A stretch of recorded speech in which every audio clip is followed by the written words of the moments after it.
Hey guys, sorry. Didn't realize that this had a 5 minute limit, so this will have to be broken into two videos. Again, I'm learning along with you guys, so bear with me here. Okay, so we left off at that we behave in certain ways to be accepted by our peers. And with your peer group, socialization is not always structured. Okay, your friends are not saying, hey, I'm going to teach you how to socialize and I'm going to show you how our society works. Okay, it's unstructured, it's not deliberate, it's not intended, it just sort of happens. Okay, now different groups can have different goals. Okay, so maybe your peer group differs from what your family values are. Okay, and we'll start to see that especially in kids as they get older, later in their teenage year. Okay, next agent of socialization is schools. And this is very structured. Okay, we emphasize on acquiring skills that are going to allow us to fit in the larger society nicely. Okay, this is through rules, right? We kind of work like society does. Okay, we have rules. There's consequences that follow if you do not follow these rules, and it's intended to help you transition into the outside world easier. Plays a major part in our socialization because you guys are in school for so long.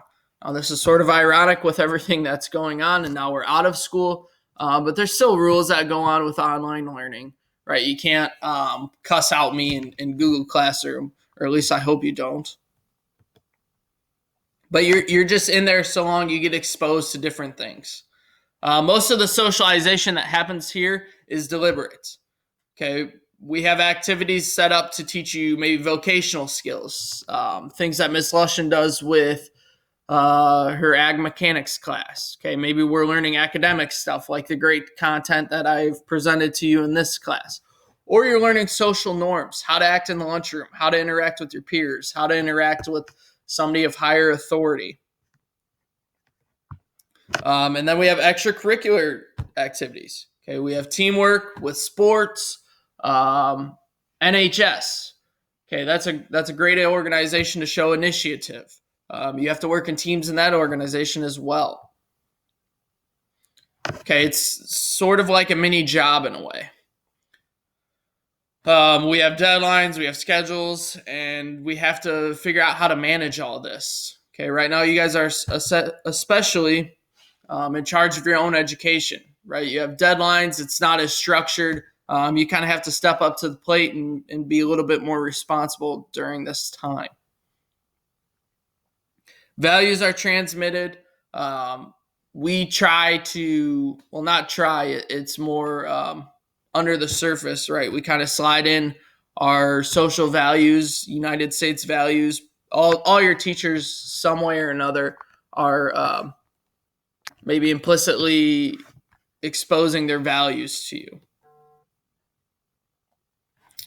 And then some teachers and peers become role models for students, and this is unintended.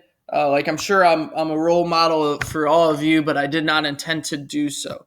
Okay, but you're picking up you're picking up ways to socialize through watching how maybe coworkers interact, maybe how Mr. Allhands and I interact, or maybe how your other peers interact. Okay, and that's not deliberate, that's not intentional. All right, lastly is mass media.